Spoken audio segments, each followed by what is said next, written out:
Tonight, questions remain about how the parents of a missing girl lost custody of her. It comes as she was found Monday in a hidden chamber in her grandfather's home. 6-year-old Paislee Shultis was reported missing from Tioga County, south of Ithaca, in 2019. Police found her Monday more than 3 hours away in Ulster County, south of Albany. Officers found Paislee here in a small, dark, cold, makeshift room under the stairs leading to the basement. She was found in good health with her biological parents, who do not have legal custody of her. Yesterday, her biological parents and grandfather appeared in court. Kirk Shultis Jr., his father Kirk Sr., and Kimberly Cooper are charged with custodial interference and child endangerment. It comes with so many unanswered questions about how they lost custody of her in the first place. Is there anything you'd like to say? Silence from the father and son accused of hiding 6-year-old Paislee for 2 years. The little girl's mother swarmed by cameras as she walks into court to face a judge, too. And tonight, new questions about how they were allegedly able to keep her hidden since they lost custody of her in 2019.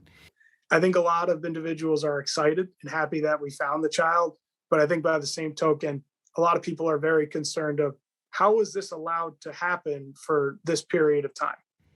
Attorney Ryan McCall says there's still a lot we don't know about this case, including what led a judge to remove Paislee from their care when she was just 4 years old. A child being removed from the custody of biological parents is an incredibly high standard. This isn't something that takes place for a minor violation. McCall expects her parents, Kimberly Cooper and Kirk Shultis Jr., likely had multiple run-ins with Child Protective Services and the Department of Social Services before they lost custody of Paislee. He says biological parents can lose their parental rights for a number of reasons, including physical abuse, child neglect, and alcohol or drug abuse. We do not yet know why Cooper and Shultis lost care of their daughter. When it reaches a certain point where the Department of Social Services becomes so involved and parents are considered to be negligent or willful at this point, the department can move forward with terminating the parental rights of the child, or they can temporarily remove the child from the care of a custodial parent and place them with a legal guardian. When a child is removed from their home, the Department of Social Services and Family Court determines where the child will be placed temporarily or permanently. It could be with another family member or in foster care. If convicted, Shultis Jr. and his father face up to 4 years in prison. The girl's biological mother faces up to 1 year. Our Weather Authority team is continuing to track the impact that flooding could have on parts of central New York. CBS 5's Connor White is also checking in with DPW crews as they prepare to respond to disaster areas. Connor is with the Live Eye in Baldwinsville, where the water is running fast right now. Michael, the warm weather today means the snow is starting to melt, and it's also melting up the Seneca River in Tioga Lake. Flooding from last fall really started here at the dam in Baldwinsville on the Seneca River, not able to handle the spike in water levels. Neighbors expect this weekend to be manageable, but are worried about another rough year of flooding unless something changes. On this warm February day, precipitation means rain. Falling on leftover snow now beginning to melt, and the water needs to go somewhere. Snow melt, some rain, the rivers are going to go up. Mike and Mindy Smart own this camp on Cross Lake, preparing for snow melt. The water line, the water got to here. But they're far more worried. Which almost was the 100-year mark. About a repeat of last fall, after floods left Cross Lake neighbors underwater for weeks. We're even worried right now about the snow melt, but just the future. We even are worried in the summer when we have rain.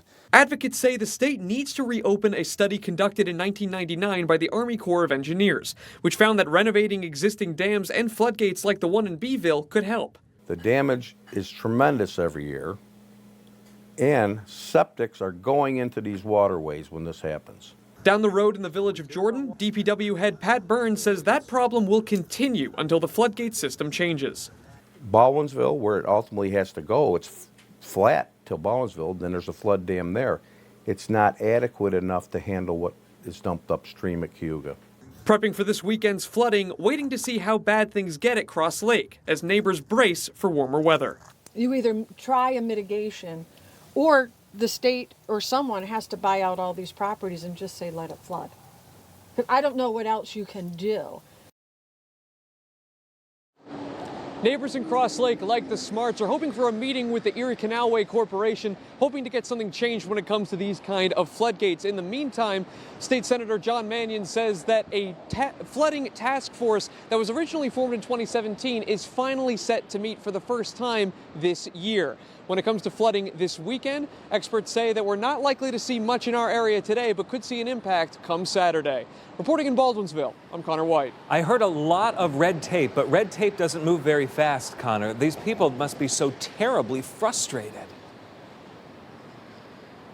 They really are, Michael. It's a lot of frustration. We've spoken to really the same folks that we did back in October, back in November, when their properties were underwater for a good 6 weeks. They suffered thousands of dollars in property damage, and they're hoping to see something change, again, from a study that they said has a solution from 1999. Well, and red tape isn't going to stop the water from coming in, that's for sure. You need a whole lot of it. All right, Connor, thank you.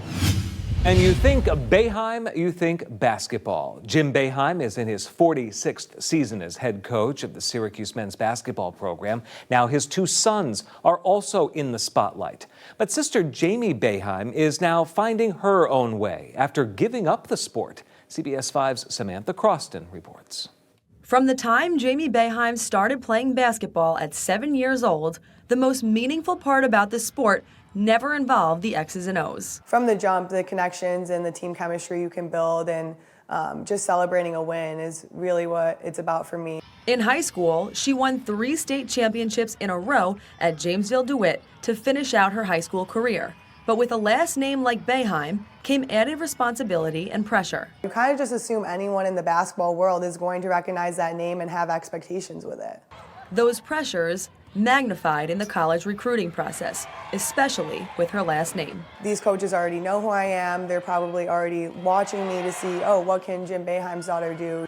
Jamie committed to the University of Rochester to play basketball, but the pressure simmered, especially as her freshman season got closer and people expressed how excited they were to see her play. And in my mind, I took that as like, okay, they have expectations, they think I'm gonna be really good, and what if I'm just not? Right at the beginning of her sophomore season is when she had her breaking point. It's too mentally taxing, it's too physically straining.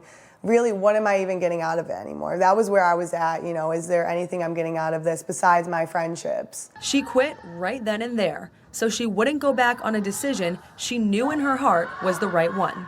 Even though her family couldn't walk in her shoes, they did their best to support her, including Dad. Like any other parent, he just wants me to be happy and live my dreams. And although, you know, his whole life has been dedicated to basketball, it doesn't mean mine has to. Now, Jamie had time to focus on the future, beyond the court.